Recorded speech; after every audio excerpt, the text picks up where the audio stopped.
thank you guys for that intro, and thank you all for joining us.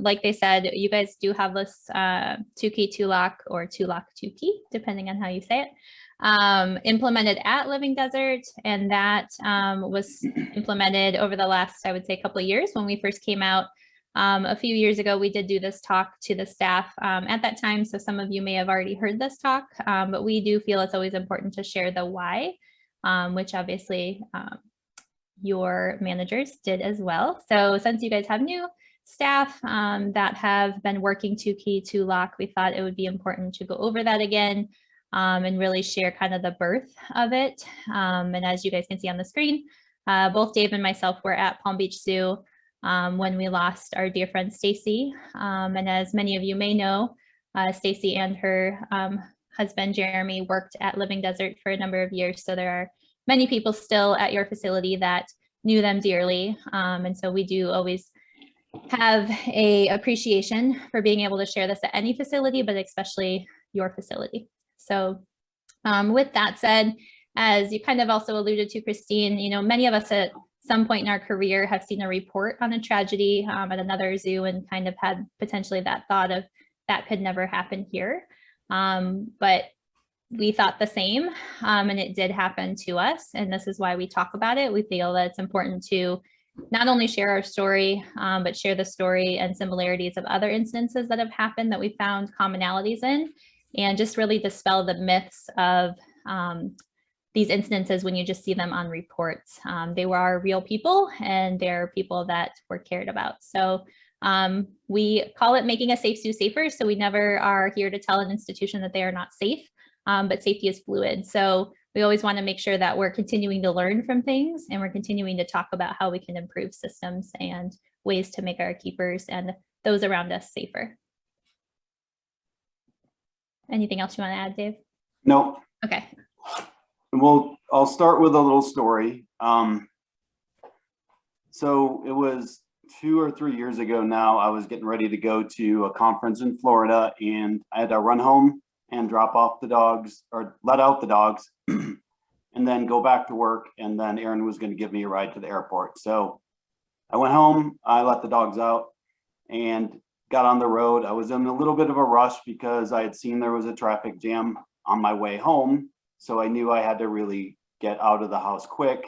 And when I got in my seat on the plane, that's when I got this picture from Aaron. And what you can't really tell on the screen, but what I know from looking at it is with the deadbolt vertical and the knob horizontal, that neither lock was locked. So this door that I let the dogs out on a regular basis every single day, multiple times a day, and lock it behind me, this day I missed it. And that's because I'm human, and a small change in routine can increase the odds of human error. And our expectation of our animal care staff is that they aren't going to make mistakes like this. We expect them to be perfect, and no one really is. So in the research that we've done, this is just a surprising statistic that I came across a while back. And so it's really important. 80 to 90% of serious injuries and accidents have been attributed to human error. So as we talk about the 2-key 2-lock system, it's really all about finding ways to stop human error.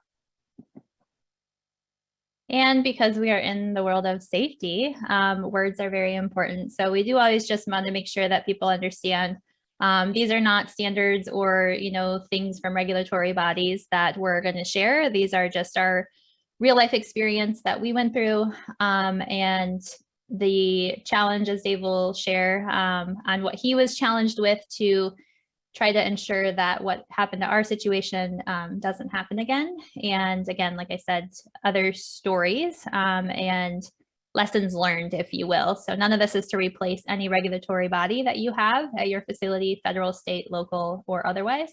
It doesn't replace policies and procedures, but it is there to help kind of build upon things that we know are there. But at this time, it is not a standard. We have quite a few facilities that are doing this optionally because they have understood the importance. And also because of the nature of things, these can be activating, as I'll say, for some individuals. So we do ask that you are just kind to yourself. It may evoke emotions when we share kind of our story here in just a second. And if at all you need to kind of go off camera or step away for a minute, we just, we ask you to respect yourself in that, but we do ask you to come back and then join us. But we just wanted to make sure some of the things in the content we'll share in just a second can be a little activating. So.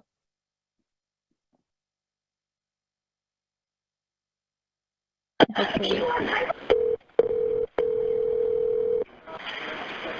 Fire rescue, what is the location of your emergency? AM2. What's some of the transfer for 1301? 1301 Summit Boulevard. At the zoo? Guys, can I please know what gate? I have 911 on hold. What is wrong? Okay, we have an animal situation going on, so we're going to, this is an end. I understand. There is a keeper that's injured. We need you to come on the west side of the zoo. We'll have people to direct you. Do you know what kind of animal he was injured by? Yes, ma'am. It's a tiger, yes. I don't have any other additional information about that, except for that at this time. Okay, can you remain on the phone with me, please? Yes, ma'am. We will have people directing you into the zoo down the west side parking lot, which is near the sound wall. Okay, so we're not going to the front gate. We're going to the west side of the parking lot. That's correct. Yeah, that's right. Okay. Yes, ma'am. I just needed to get you to make sure that you were rolling with somebody here. No, we're rolling. We're rolling, okay, and good. while we're talking, they're rolling while we're talking. Okay. Okay. I need to find out just a little bit more information. Unfortunately, I don't have any additional information. It's impossible for me to get any additional information at this time, unfortunately. But we definitely need paramedics. It's a tiger and it's a person. Okay. Thank you. So that 911 call, it's always hard to listen to, but it's an important part of what happened. Our goal is that your zoo operator never has to make a call like that. And we'll spend a lot of our time today talking about ways to prevent something like this from happening. But what we can learn from that phone call is really important. So when you're on scene in an emergency, it's important to convey the information to the person on the line with 911, even though it may not seem like it's really super important in the moment, and dealing with what you're dealing with might feel more important. But the 911 operator is trained to ask questions to determine what type of response to send. They often respond to minor injuries and things like that at our zoos. So when we give the person on the phone with 911 the right information, whether it's words like blood loss or trauma or other descriptive information, that's really important so that they roll the right crew to help you. And then practicing this with your first responders is really important. And like all of us, they have staff turnover. So it's not like one conversation and you're done. It's a constant conversation so that they know your facility, they know your staff, and they know how to respond, because every zoo is a little bit different in how responses work. And it's important that you work out with your first responders how to respond in this type of incident. So as far as what happened, it was just another day, and it was my birthday, and Erin was coming to the zoo to take me to lunch.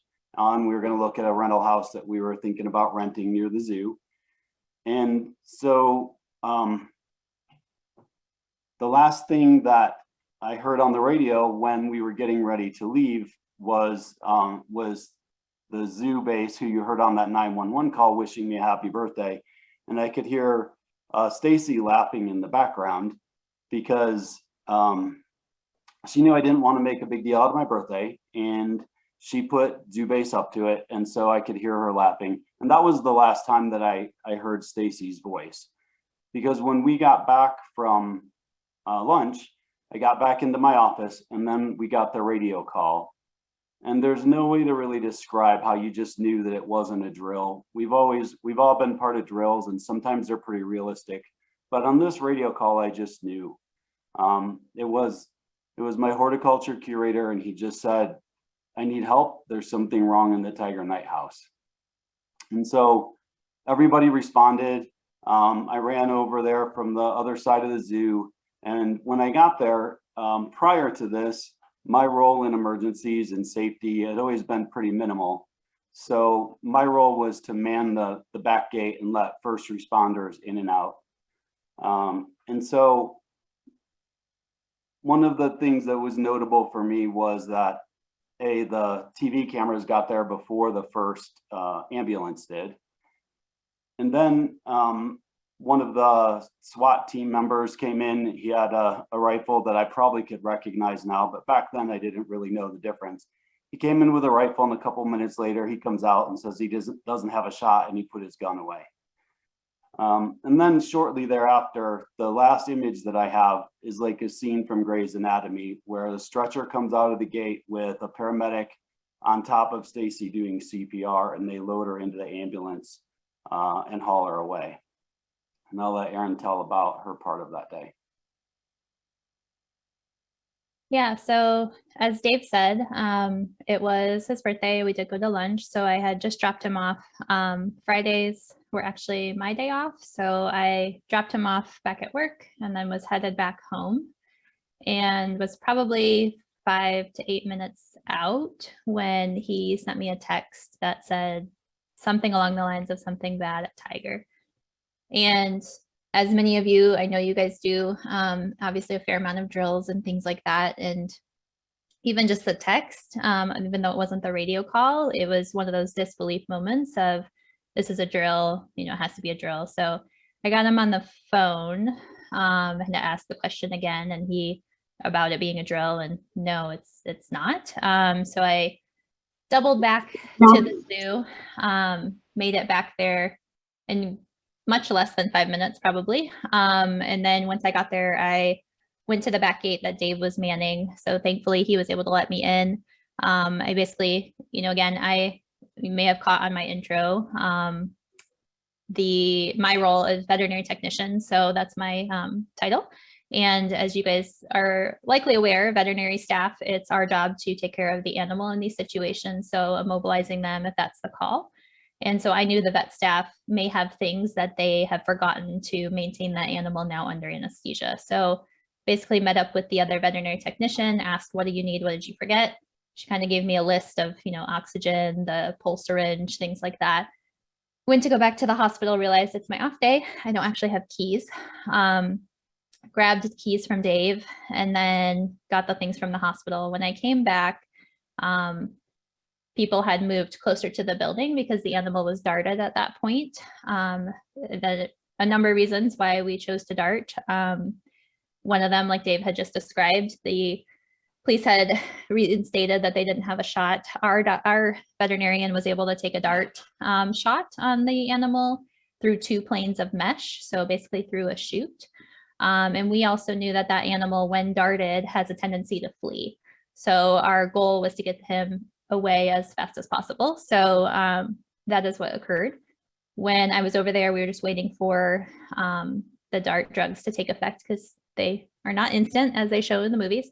So after a few minutes, we did have a keeper that had to go in and secure a shift door.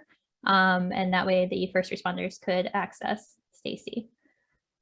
When that did occur, like Dave said, I did see paramedics working on her, rolling to the ambulance. And, you know, the person that I ended up locking eyes with and saw just past that was Jeremy. So I was now quickly clear to me that I have a car out back, I'm off today, and he needs to get to the hospital. So my role very quickly changed from assisting veterinary staff to getting him to the hospital. We beat life flight to the hospital because in these moments you just get there as fast as you can. She was life flighted to the hospital. The role again of me was really to sit next to him and just be there. So I was the one that had to be in the hospital with him. I am fortunate to have said that he at least had somebody there with him. And then I had to make the phone call once we did learn that she did not make it. Had to convince him to call people and things like that as well. And I share all that because it's, again, not a moment you ever want to find yourself in. And it's just important to share. So I did have to call our curator and let them know. And then I did make the phone call to Dave and let him know as well. So While Aaron was at the hospital, there was a blur of first responders in and out and things like that. A lot of questions, and they had already started an investigation, not knowing the outcome. And then I got the phone call from Aaron, and I had to start sharing with the staff that we had lost Stacy. And I'm doing really bad at cycling through these. Here we go. And so the simple facts of what happened is we had a trained tiger keeper, and she entered a night house den that a tiger had access to. So she unintentionally shared space with a tiger. And one open, unchecked shift door cost our friend her life. So again, many of you already know this, but she was definitely a dear friend. She was one that we had just had over for Easter dinner 2 weeks before. She was one of the first people that both Dave and myself were fortunate enough to be friends with, and her and Jeremy had invited us over to play Cards Against Humanity, because that's how you get to know people sometimes in the zoo field. But we share a little bit about her because it's important to, again, share who she was. And to dispel that myth of, a lot of times people assume that these are, you know, newer staff or people that didn't know protocols or just untrained in areas. And that's certainly not the case for her and a few others that we'll share. But, you know, she wasn't a rookie. She was a degreed keeper with over 10 years of experience taking care of large carnivores. Tigers were one of her specialties. She was an advocate for her animals. She helped write a lot of the protocols and procedures of her, you know, areas. So it's not like, again, she didn't know the area. And she was a very funny and dear friend to many. So, you know, these are people that we're losing that are very skilled in their chosen fields, but they are human. And so that's where, you know, a lot of this consideration of how we can help reduce human error kind of came into play. But the following days, we had, you know, really to try to create some sort of time for healing, but we have other animals that need our care as well. And we also have to operate safely. And I can tell you that it is very unnerving when the person, one of the people you trust the most, and one of the most skilled people had something like this happen, then nobody feels safe. And so we did create what I call the swim buddy system. So even if you were taking care of the lorikeets or, you know, the iguanas, you had to have a second person with you, and we really did that for two reasons. One, because, you know, people's headspaces were a little distracted, of course. So we wanted to make sure, you know, we're operating things as safely as possible. We weren't forgetting things, even something as simple as making sure water gets filled for an animal. But we also wanted to make sure we had that double check for somebody. If they really just needed, they're really struggling, they just needed to take a moment. We had somebody there to give them that permission to take a moment, and just kind of remind them that it's okay to take things slower or to reduce the workload. As far as reopening the zoo, we were very much a facility that would always encourage our staff to take guest paths. So if you have to go from one area to another, we want you to take a guest path. We want you to interact with guests. If you have sunglasses on, you take them off, you make eye contact and things like that. We very much flipped that because, again, these things are heightened media. We have a lot of people just asking curious questions, but they can feel a little unnerving, of course, and then also they can feel harmful in the moment. Even something just very simple of, did you know that girl? It felt like a dagger sometimes to the heart. So a lot of those things would just catch you off guard. So we really wanted to protect the staff and their well-being. So when we did reopen, I believe it was what, 2 days or so later, Dave? Yep, 2 days later. We were closed for 2 days. We did scale back. We stopped doing all of our talks and things like that. And it took us a while to reintegrate those. But again, just encourage staff to take back ways. And I'll let you talk about kind of that quote unquote new normal, Dave. Yeah, the new normal is a phrase I think a lot of us have heard now with COVID, but it's a phrase that's always been around, and it was a phrase that I was never really a fan of. And then what this taught me is what the new normal means is really it just never goes back to what normal was. So you come up with a new way of doing things and a new way of feeling about things, and it truly, it changes you forever, and it changes the institution forever. One of the things that we learned early on was after a fatality in a workplace, within 2 years, there's a 50% staff turnover. And that definitely held true at Palm Beach, and it's held true at other facilities that we've talked to. So this is one that's become, again, part of, I guess, my new normal.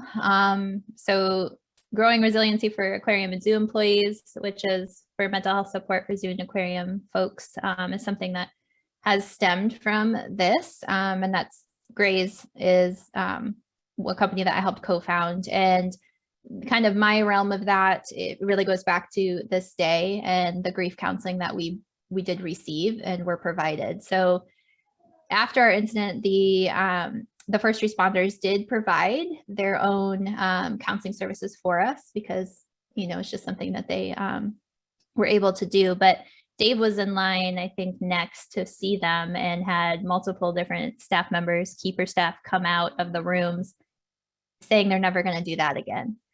That's a red flag. We want to make sure that the services that we're providing are appropriate for the staff and they feel that they are going to be most useful, right? So we did, Dave found somebody that was actually 2 counties away. It was a person that happened to answer the phone, and her name is Cynthia Krosky. So fast forward a few years, I work with her now still to provide what we call critical incident stress management techniques to either one-on-one, so individuals, or group settings. And I always say, I suggest both are offered in these situations. And we really structured the group settings after our incident for people that had similar experiences. So people that were not on site that day, they kind of met in a group together. People that were heavily involved in the incident, those guys were one group, and things like that. So when providing those group situations, you want to really try to find somebody that is certified or an expert in those critical incident stress management things. And I always encourage people, sometimes it can be unnerving to go to these and, you know, share things because mental health still does have such a stigma around it. But I always ask people to at least attend. You don't have to share. You're not going to be mandatory to share anything other than your name and your role. But there is a lot of power in just listening to others, and listening to others express things that you might be feeling is very healing for people themselves. And I'll just add on to that. I mean, I really got lucky when Cindy answered the phone, because she really helped the zoo team there heal through the critical incident stress management process. And then you'll see the slide at the end where Erin and I will give our contact information and say, you know, if anything like this ever happens where you're at, whether it's when you're still at Living Desert or you move on, to call us. And little did we know that, you know, it's unfortunate that we've gotten that call and we've helped other institutions through this process. And so we're going to focus a big part of today on prevention, but also always remember, if something really bad does happen, there are resources, and we can either be that resource or help you find that resource. So once we found out that Stacy had lost her life, that starts a whole series of investigations all at the same time. And so there's 7 investigations going on at the same time. I'm going to focus on 2 of those. So OSHA and the West Palm Beach Police Department. So I'll talk a little bit about the police department first. Something that you might not know: when someone loses their life, it's by default a murder investigation. And so the police department approached it as such, and they questioned every single person that had keys to that building. And the way Palm Beach Zoo was set up at that time, there was dangerous animal key. And so if you were trained on any of the dangerous animals, you had a key. So somebody that was trained on the bear exhibit, which is other side of the zoo, and they never worked tigers, they had the same key. And so everyone was questioned as a murder suspect, including Stacy's husband, Jeremy. So that's just something to keep in mind when you think about key security and things like that in your institution. It does go hand in hand with the 2-key 2-lock system, but it's another piece of it. The other thing is within 3 or 4 hours, the OSHA investigator was on site, and it was not pleasant at first. He also came in with an attitude, and it wasn't just an attitude, but it was his words where he said he knows that the zoo caused this and it's his job to find out why and how. And so that was the start of our relationship with OSHA. And so it was really very adversarial in the beginning.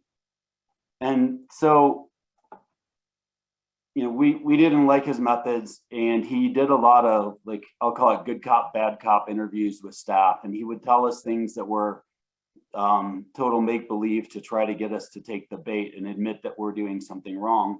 But somewhere in the middle of the investigation, which lasted for about 6 months, our CEO at the time, Andrew, he pulled me aside one day and he said, you know, this guy's a jerk is a friendly word. And even though he's a jerk, he's throwing out some ideas and some things from industry outside the zoo world. And he said, if you can figure out something and use his information and figure out something that can stop that from ever happening here at our zoo again, I want you to listen and I want you to do it. And so that led to some of the changes that we made, which is really what we'll focus on for the rest of the talk. Can I just add to the other important thing is we had 7 open investigations and we didn't have any citations. Again, what we know is human error in our industry can often result in a deadly situation. So it was not mechanical error or facilities fault, and none of our investigations we were cited in. Yep, thank you. I forgot that. It's an important point that we were deemed free of fault after a 6-month investigation. So then we decided we're going to make some changes, and there was resistance. It was actually shocking that there was resistance considering what happened. But somewhere in the process of sharing this talk several times, I came across, I think it was on Facebook, this ad that you see on the TV or on the screen. The thing that caught me about it is, you know, this was the first attempt at keeping kids safe in cars. And if the automakers and the child safety industries would have said that's good enough, like we all know that, sure, that will help some in a small crash, but in a big crash, that child's going to still get hurt. And so the auto industry and the child safety industry kept changing. And that's what we want to make sure that we're talking about. We're talking about things that we're going to change. And then if next year we figure out a better way, we're going to talk about that too. So change is always difficult. And we just have to really try to embrace it the best that we can. The rest of the presentation is going to go through the why we change is really what we've already covered, but there's a little bit more of the why coming up. And then what do we change, when, and how?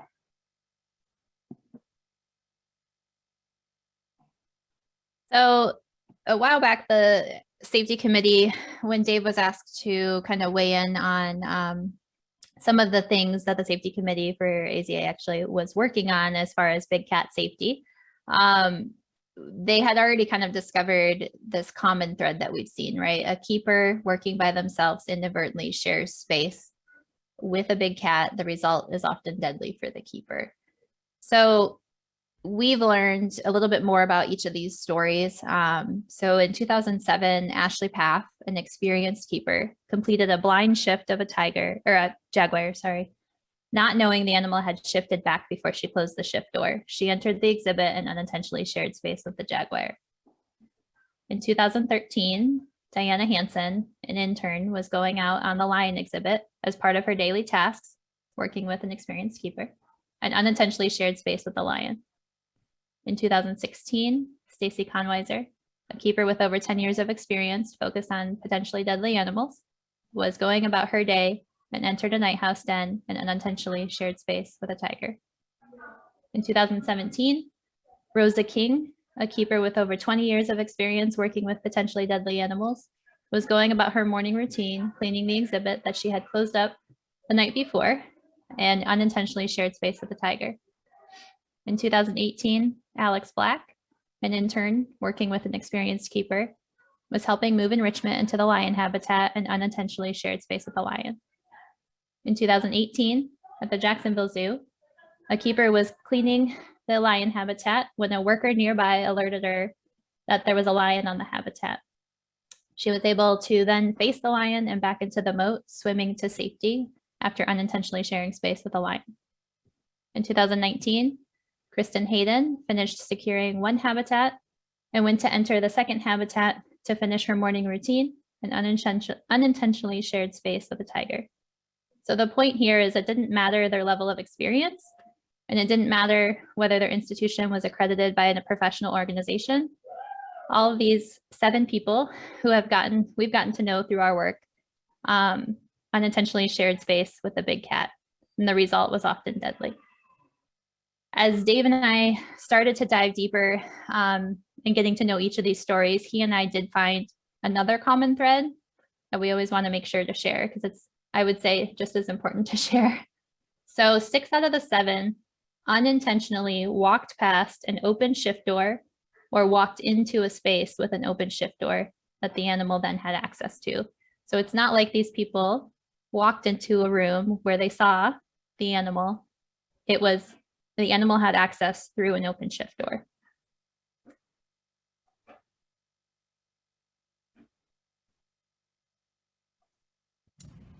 So after the incident at Palm Beach, there was a lot of media that was coming out. And so we sat with our keepers and our management staff and just said, look, these people are doing everything right. Like when their director reported out on it, they were doing everything that everybody was doing, and it still happened. And I worked cats as a 1 keeper. I've worked cats as a 2 keeper. And if you would ask me at that time, I would say that I felt safer with a 1 keeper rule. And this was my reason. My reason was, if I make a mistake, I'm the one that gets killed.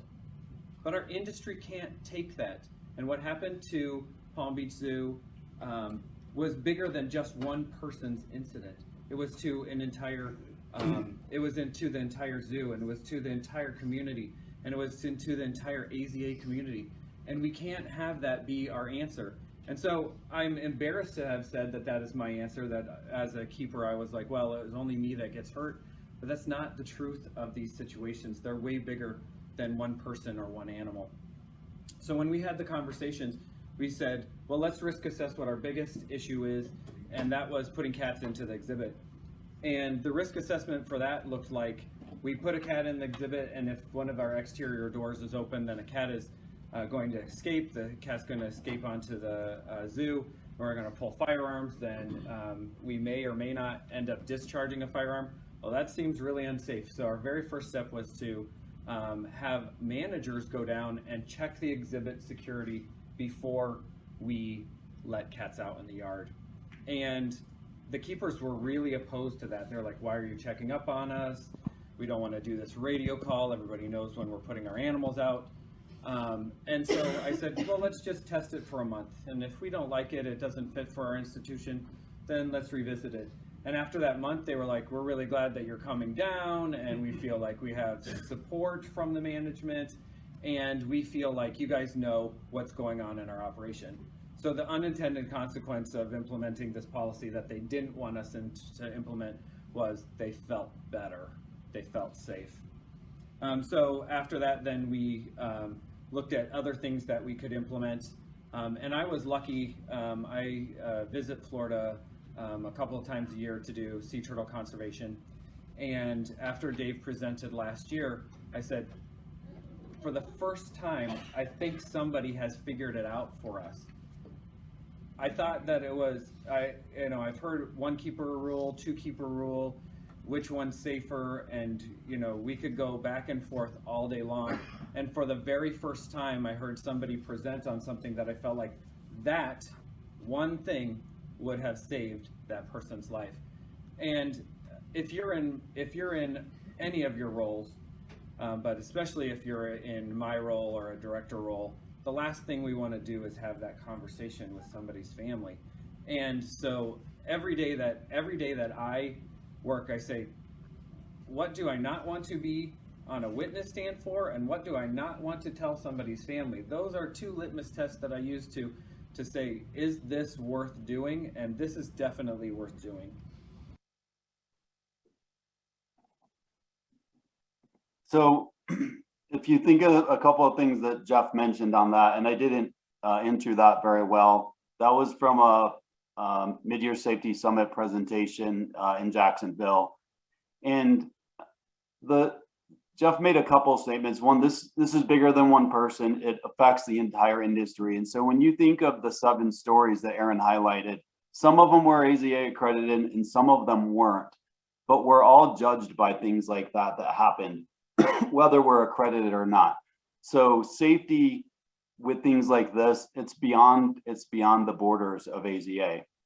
And then the other thing is, he said that one thing would have saved that person's life, which is a really profound statement.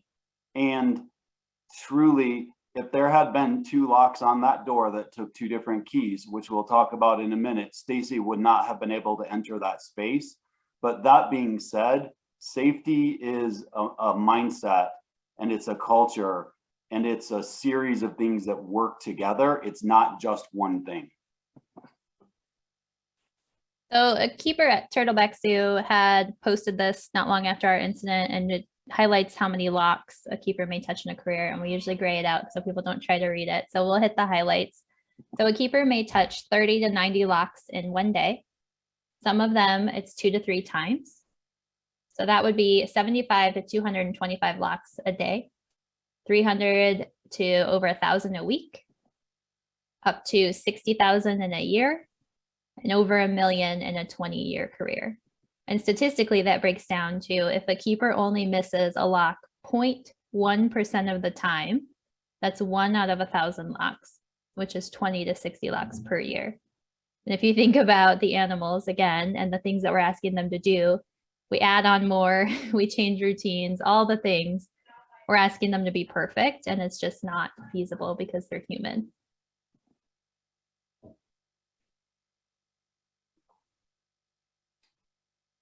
All right, so we'll just do a quick OSHA controls tutorial. So in the world of OSHA, they want you always to do first the most effective.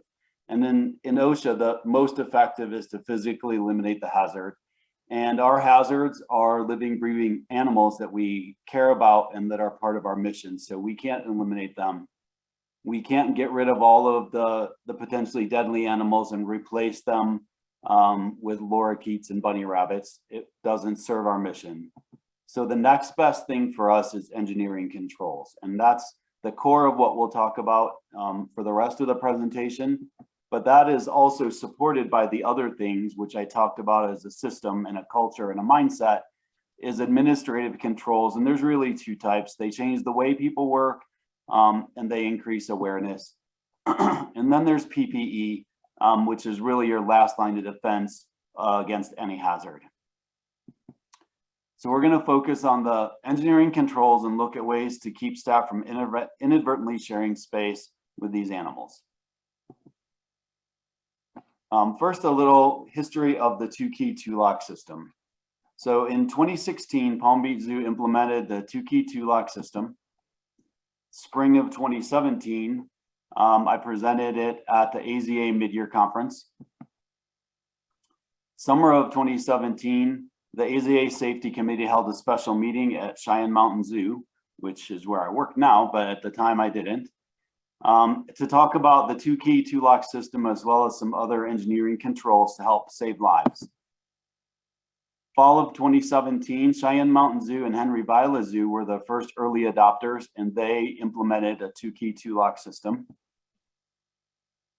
The 3 institutions presented at Jacksonville in the spring of 2018, and that's the clip that you saw of Jeff Halter. And then between then and now, there's over 40 institutions voluntarily have either fully or partially implemented it or are at the early stages of discussing and implementing this standard.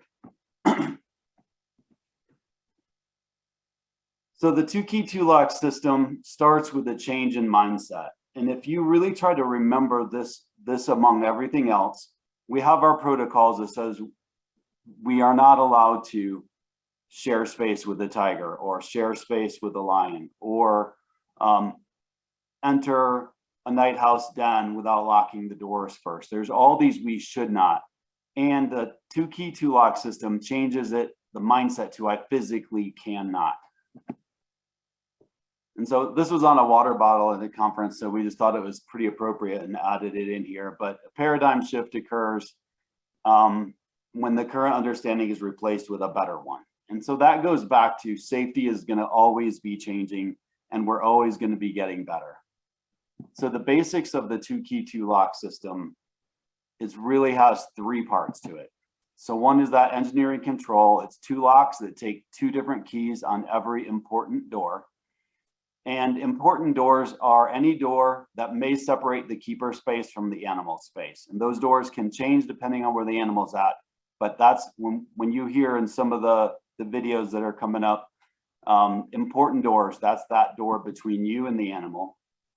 And then it includes key control. So it's an administrative control. It can be a key management system like the key cabinet on the left, or it can just be a sign out board, or it can be a person that hands out keys every day. But there needs to be administrative control that says no one person can possess both keys.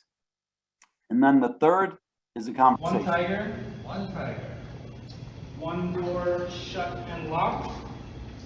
One door shut and locked. 2 doors shut and locked. 2 doors shut, locked. We're good to open. Good to open. Cool. So that brief conversation is a crucial part of the process. So it takes the 2 trained people that have the 2 keys to have a conversation and deem a space safe before they remove their locks.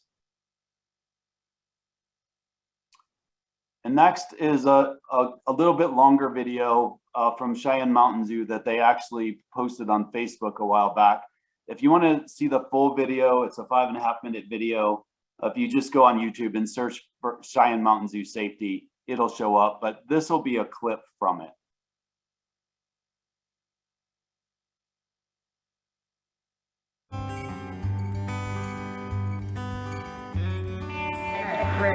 Ready.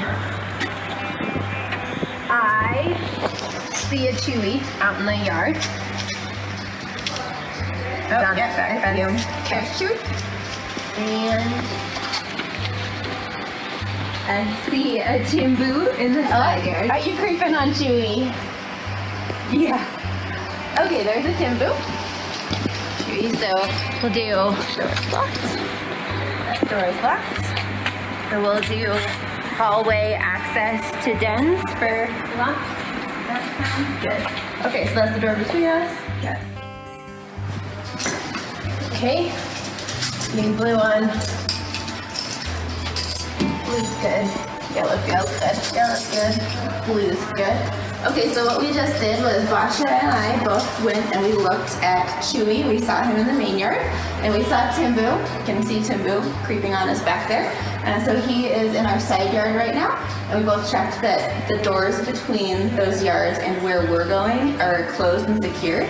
And then these are keys that only Basha and I have. So I've got a yellow key today, Basha's got a blue key. I can't take this off, which means I can't open this door without Basha being right here next to me. And this door goes up and around, and this is the door that is the most important one to us right now. That's the one that's between me and Basha and our tigers. So that's one we really want to make sure is nice and closed. We're on one side, tigers on the other. We have an intern that's going to help us bring enrichment into the den for Timbu. So we're going to give her own lock so we can't make a mistake and put a cat in the same space with her.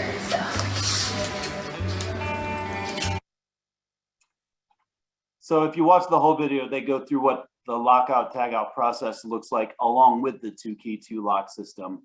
But they unpacked a lot in a really short video clip. So it started out with when they're going through the process of shifting animals or deeming a space safe, they stop all other conversations. So that's an important part of it.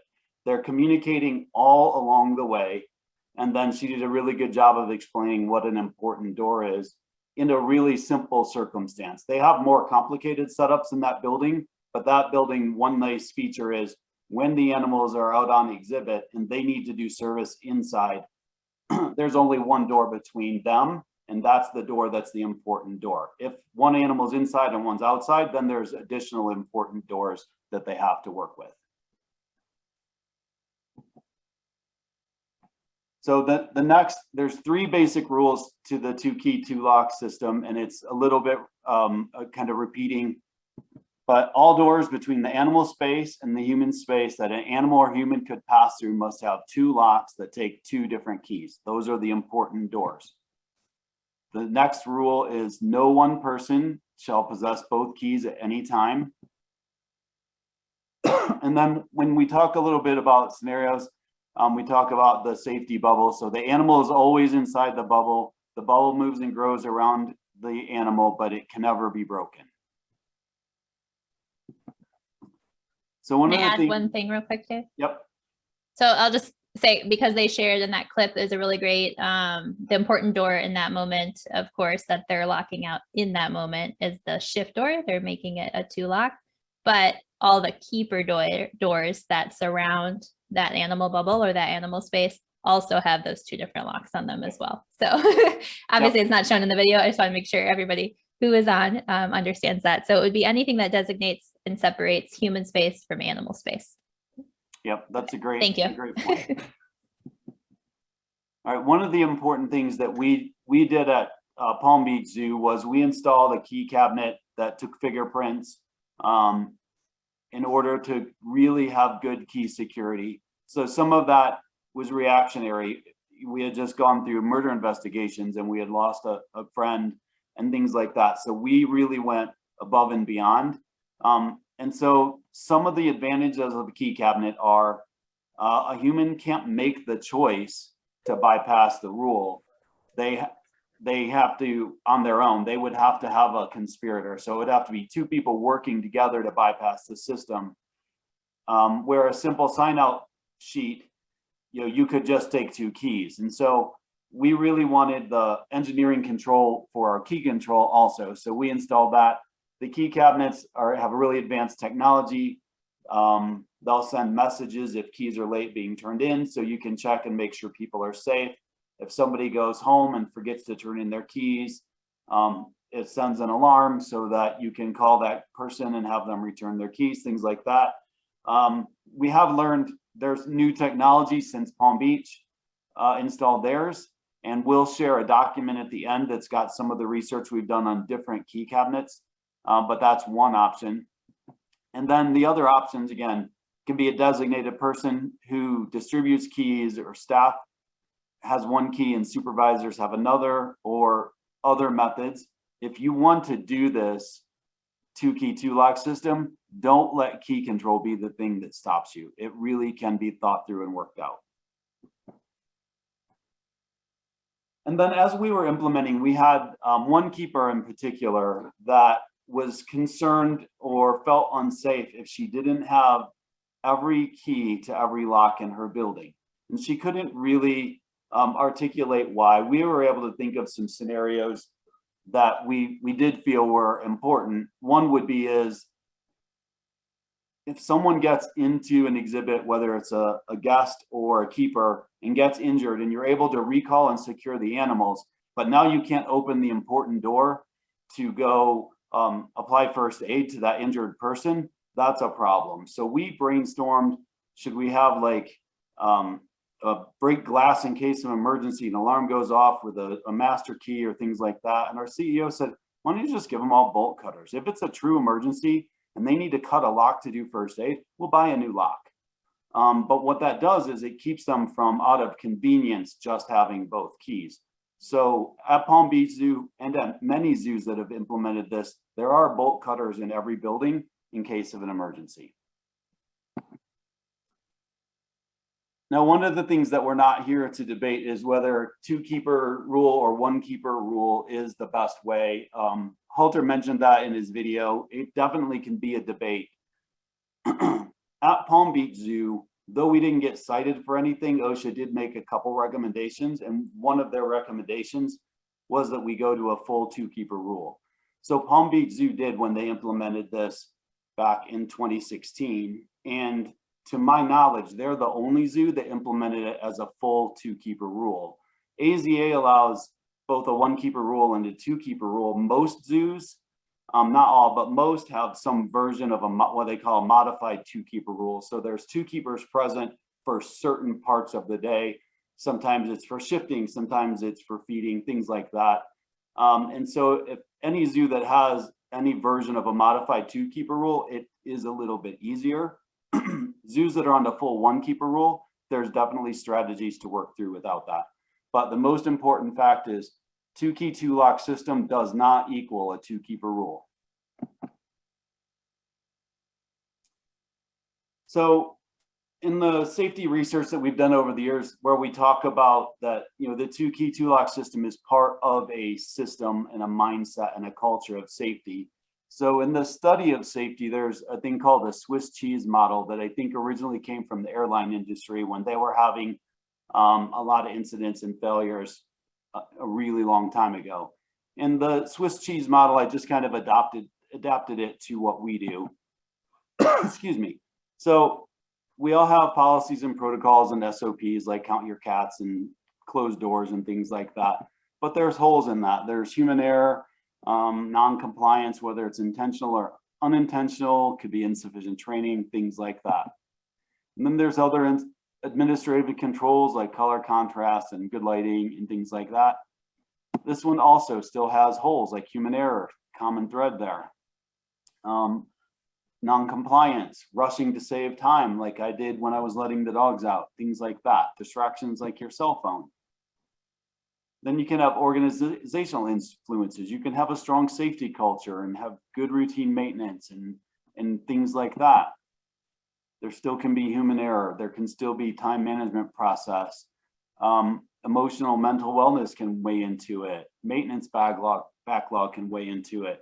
And the thing we call tolerance of unsafe acts. So the examples of that are you're not quite following the protocol as written to save time and it feels safe, but the protocol was written for a reason. So you should either adjust the protocol to what you're really doing to make sure you've thought through this it's safe, or you should follow it. And then there's the 2-key 2-lock system, which is an engineering control. But there's even holes in that because you could have the willful intent to bypass. Two people could work together and trade keys and things like that, or mechanical failure. But the way the Swiss cheese model works is when you start stacking those layers up, the holes become less and less.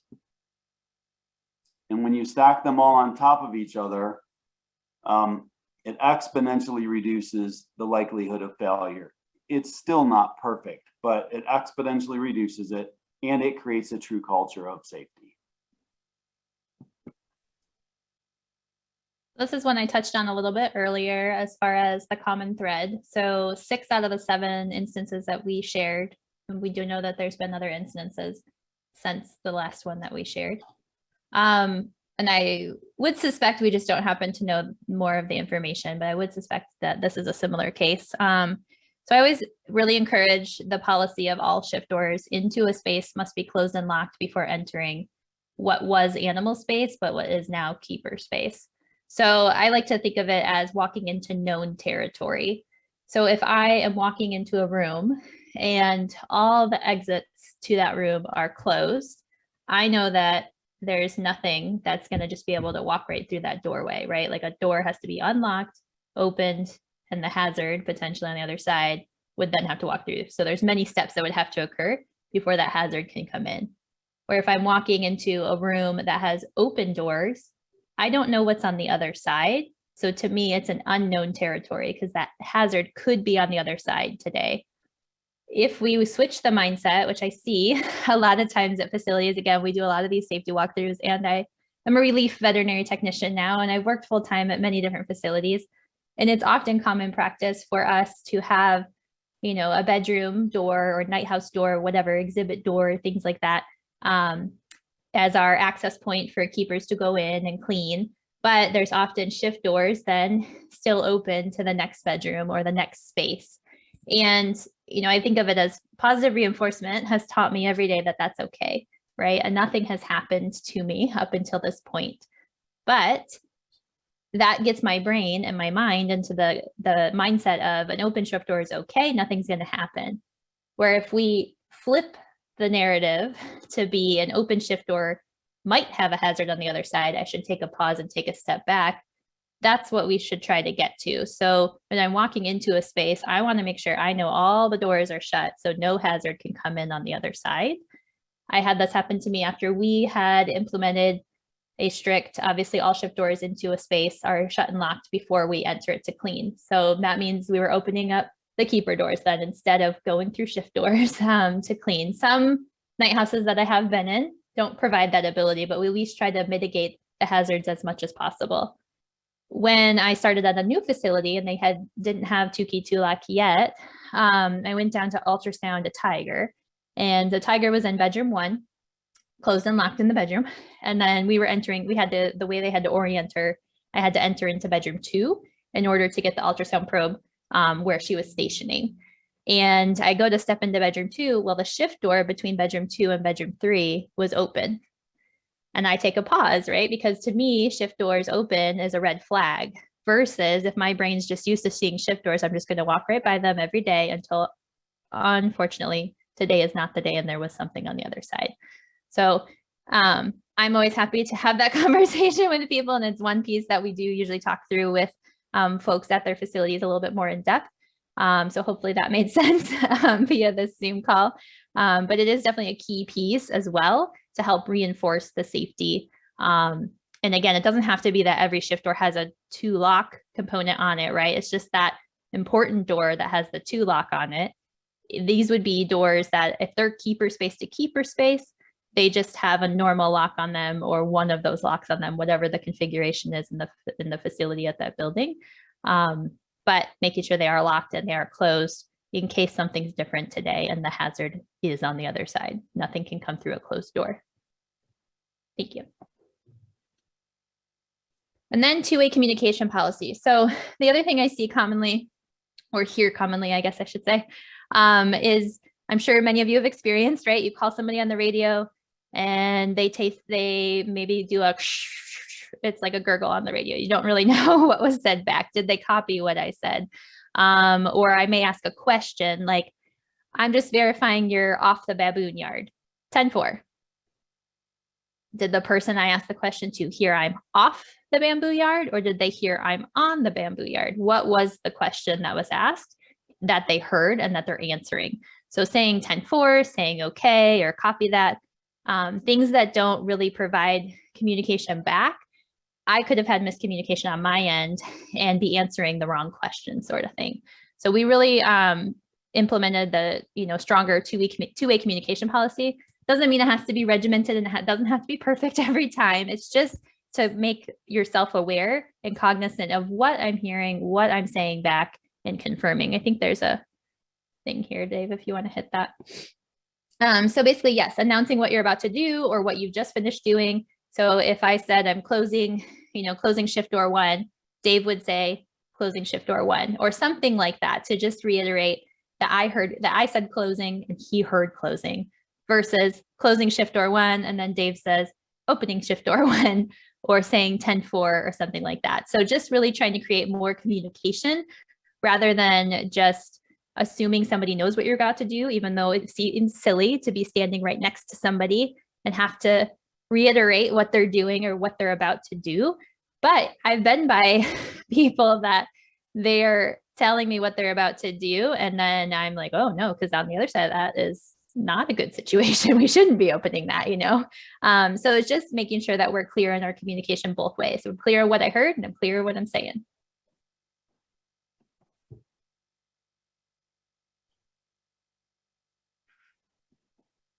So you guys obviously know a bit more about 2-key 2-lock because you do have it at your facility. So a simple diagram for those of folks that are not animal care, we will just go over this real quick. So this would be a just very simple exhibit design, and then we'll just say 2 dens inside the night house. So in this configuration right now, red or that pink color is the what we call animal space. Green would be the keeper space, so keeper hallway. What we want to do is make sure we do all of the administrative controls and as well as the engineering control. So in this configuration right now, the S1, S2, S3 are shift doors. So they're slider shift doors. They are currently closed and locked because we have the animal locked out onto exhibit, but he or she can be let into den 1 or den 2 because it's animal space to animal space by one single keeper, because it's just a silver lock on that shift door, we'll say. It's not 2 lock, 2 key. The important doors in this mechanism, in this schematic right now, are those 2 keeper doors that you see at the bottom that have red and yellow lock. But now we want to make sure that this keeper can go in and clean bedroom 1. So the 2 keepers are going to go and do their positive count of the animal. And again, this may be different depending on each facility. So they're going to verify that the animal is out on the habitat. They're going to go into their building, and they know that obviously all those shift doors were shut, so that animal didn't have any way to come into a bedroom and, you know, move to a different space. So now they're going to confirm that that den 1 is empty and that the S1 and S2 are closed and locked. And then they're going to go ahead and transfer those doors to 2 key 2 lock, because now those S1 and S2 are going to become those important doors, because they're going to be what separates that keeper space and animal space in this scenario. And I would say we usually would make sure both locks are on the shift door before we pull them off the animal door, but it's a little hard to do in an animation. So we'll just roll with it if you guys will.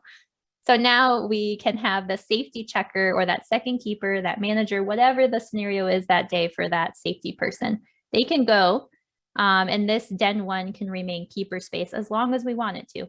Maybe right now it only needs to be 5 minutes. So maybe it makes more sense that the red keeper here stays. Maybe it's, we don't need to turn it back over to animal space until 6 hours from now, the end of the day. So we can leave it keeper space all day long if we want.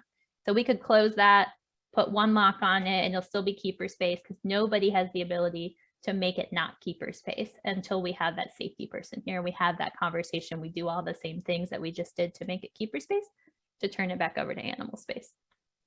But if for some reason we needed to shift that animal inside because something happened on exhibit, that yellow keeper can shift animal space to animal space. So they can come off exhibit into that den 2 if needed for an emergency. So that's a really simple building. One of the more complex buildings that Dave and I have had the pleasure of working at the facility. So this is actually the diagram of the lion building at the Riverbank Zoo that we worked at. So this is just kind of that scenario I just kind of mentioned, where if there was an emergency or a storm popped up or something, the keepers would be able to shift animal space to animal space. So right now the bubble that's around the animal spaces is all those areas. So it's the exhibit, the hallway, and all those bedrooms are all animal space. And a storm pops up while the second safety keeper is off grounds. So that one keeper can go and get that poor male lion, who's probably not too happy he's stuck in the rain, off exhibit by themselves, because they don't have the ability to transfer anything again from animal space to keeper space and vice versa. So it's still safe for the human to be able to shift the animals from animal space to animal space with one keeper policy for shifting here. It may not be the case in every facility. Some facilities, I can't remember, I should have probably asked Roxana or Christine what your guys' protocol is for shifting. But it does give that peace of mind that if we needed to with one person, shift animal space to animal space, we can, if that's okay with the policy and that's okay at the time. And then they can go back to their lunch. And yes, I always giggle. For the animal people in the room, we did separate the mom and the cubs. Maybe mom and dad just wanted some alone time. I don't know. But that's the case for this scenario here. Thank you, Dave. So we need to update this because I know there's a lot more that we've heard. And I know that Living Desert probably has some that we could add. I'd just like to share kind of certain things that people have said to us over the years that we've done this. So Mark Schneider from Akron Zoo, the reason I like the 2 lock system is that it provides a series of checks and balances while I'm performing my job. Jenny from Akron, removing another opportunity for human error and adding another set of eyes to make sure that I'm entering a safe area gives me much more peace of mind. Melissa from Audubon Zoo, I've worked one keeper, one key. I've worked one keeper, two locks, where I had both keys. And the 2-key system with 2 keepers is by far the safest. I can't imagine doing it any other way now. Amy from Cheyenne Mountain Zoo. I just wanted you to know I feel much safer. I used to wake up in the middle of the night trying to remember which locks I locked. I sleep much better now. And I'll say for those that are in the group rooms right now, you can raise your hands for how many of you have woke up in the middle of the night, have panicked when you've left work that you forgot a lock. And this was the one post-it, I would say, and the one quote that we've heard time and time again that Dave originally was quite surprised by as an operations person. He didn't realize that even me as the veterinary technician loses sleep, and that so many of our keepers lose sleep and have a lot of anxiety around, did I lock the locks? Where now, if for some reason you still do wake up with that thought, you have that safety person, that second person that checked you to call. Dina from Cheyenne Mountain, change can be hard, but this is the easiest, smartest, and most important change I've helped facilitate in my career. And then Nancy from Palm Beach, I never want anyone to experience what I experienced with the death of a keeper. We were a safe place to work before, but the system makes us safer now.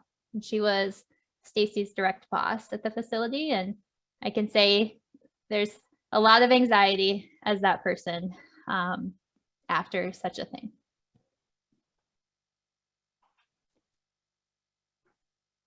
So next we'll talk about some other changes we made at Palm Beach, either as recommendations from either our OSHA inspector or our workers' comp inspector, or just things that we figured out through the investigation process to help make our facility safer. So one thing that we learned is, as an institution, per OSHA, it's our responsibility to know that our staff are following all rules and regulations at all times, which is virtually impossible, but you can help by adding cameras. So we added cameras to keeper spaces and areas for lock checks and things like that.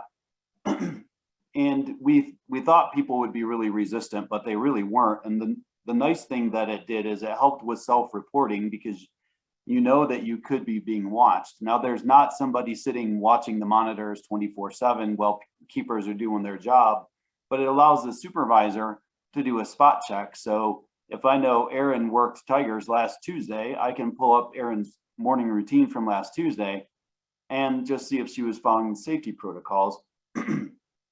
That constitutes as compliance with OSHA.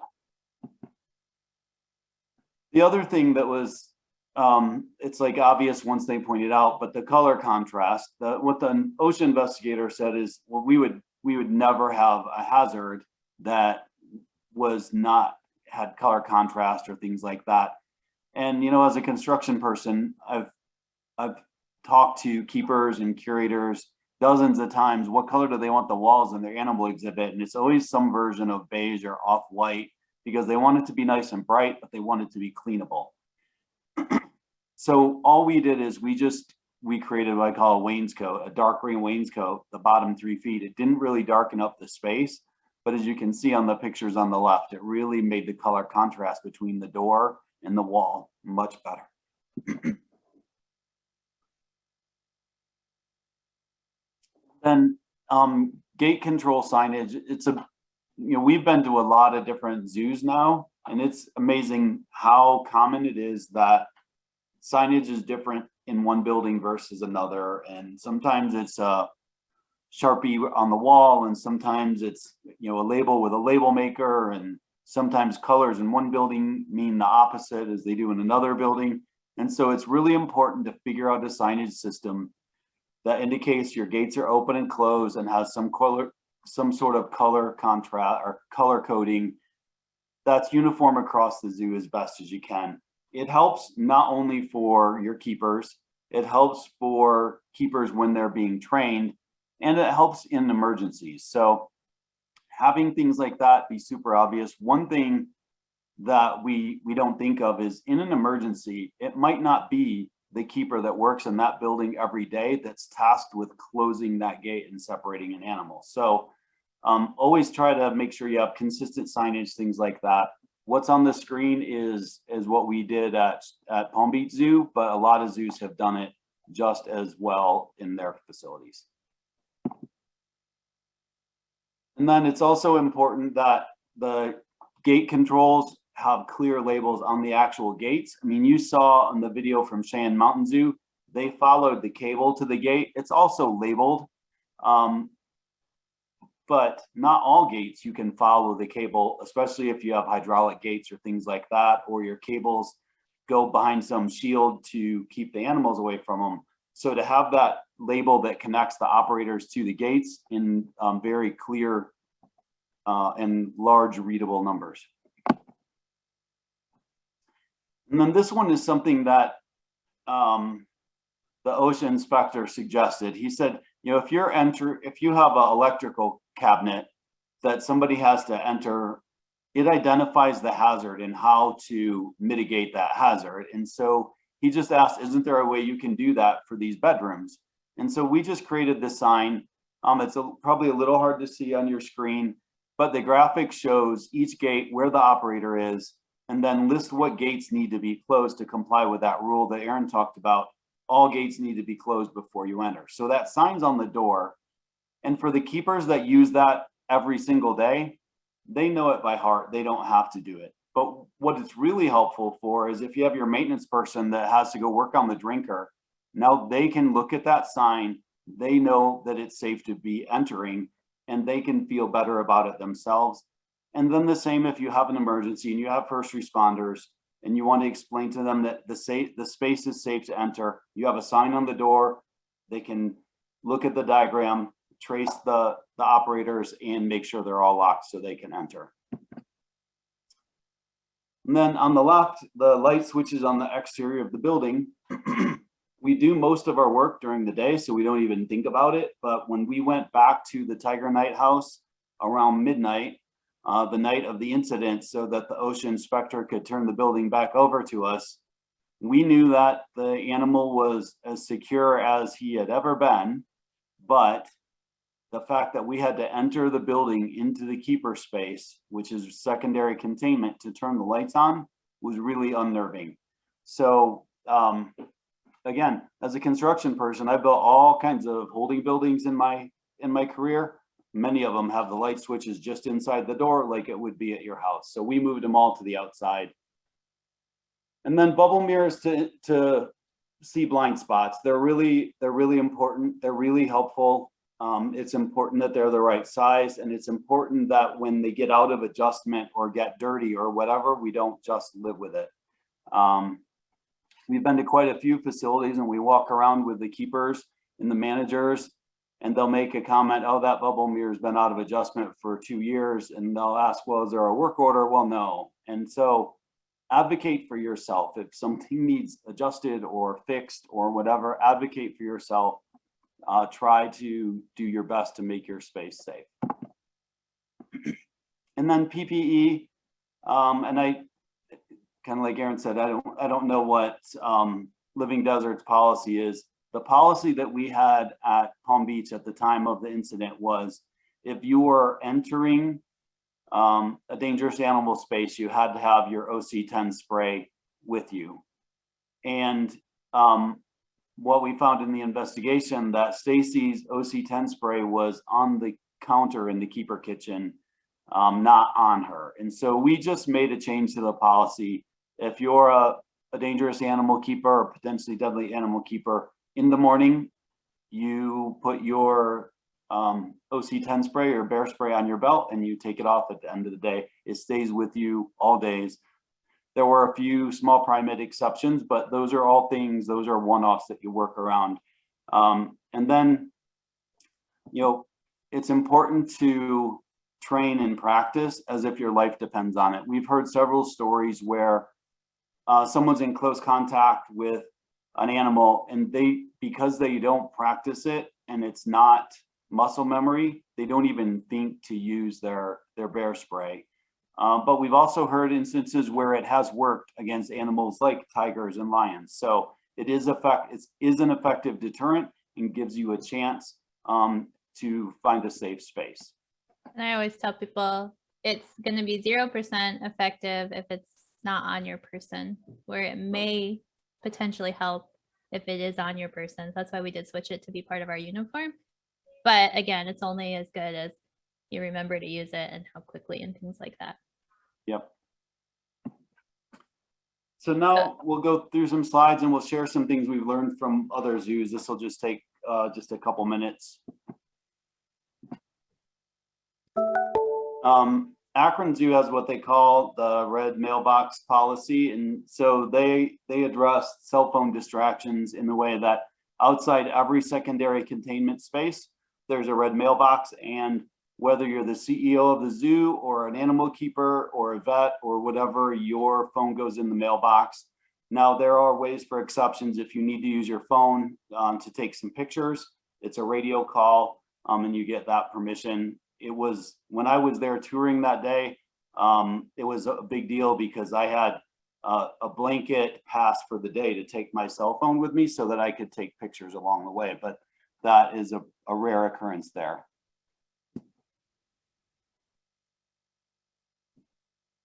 So this one we saw at the Living Desert when we were there a couple years ago. And so it's something we use in our presentation. It's just a little bit of spray paint, makes you know where the locks go. So often locks are left in random places, depends on the keeper of the day. And this way you have a place to check to make sure no locks got left behind. And I think it's good for like shift door locks too, to have that as well. Yep. Riverbanks took that to a kind of an extreme. And so every lock had a place on the board for every door. That way, if it was a door that was not currently an important door, it would have the silver lock on it and the colored locks would be hanging on the board. And then if it was deemed an important door, the silver lock would be on the board and the colored locks would be on the door. And so that's the system that I helped them come up with before I left there. And then San Diego Zoo has this color contrast tape that they use on door jambs. And I think when we were at Living Desert, we talked a little bit about that. Any doors that are in a long hallway, everything just kind of turns gray. So that red stripe really helps for seeing if the door is open or just open a little bit. And then I'm an advocate for every animal building should have a sign on the outside, mostly for first responders. That way, if there's an incident in there, you can map out an approach with your response team.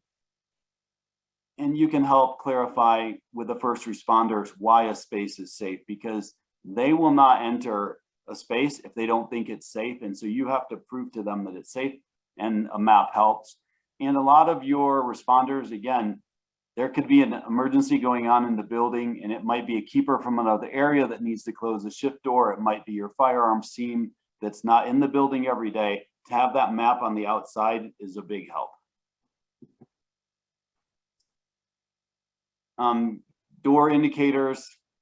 It's important for doors that don't have good color contrast to be able to easily see when they're open or closed. The one you see on the left is the door that was involved in one of the incidents that we researched. And so that red line, diagonal line, got added afterwards just to make it more visible, clear that the door is closed.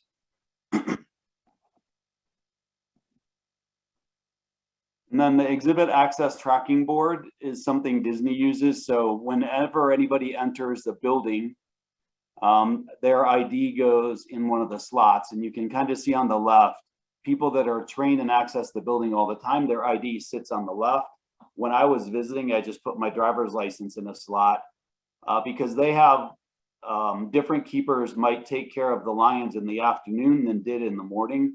And if they overlap a little bit, when they get to the building, they can see, oh, Dave's in the building.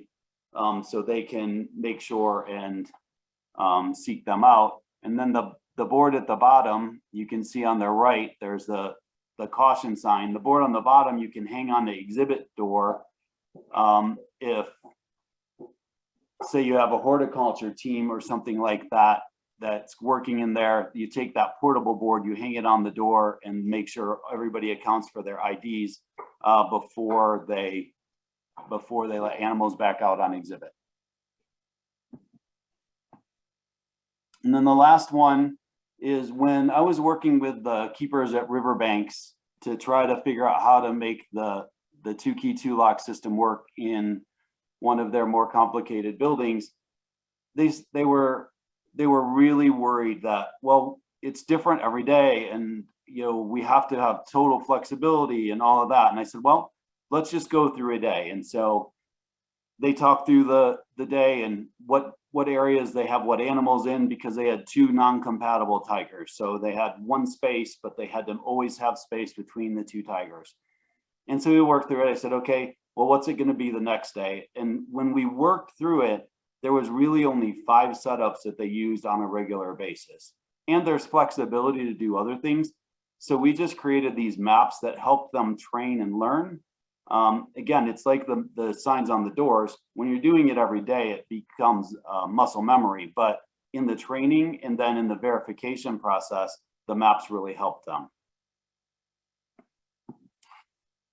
So we're almost done. One thing we always like to talk about, there's always two obstacles to change in safety. And they are safety costs money and safety costs time.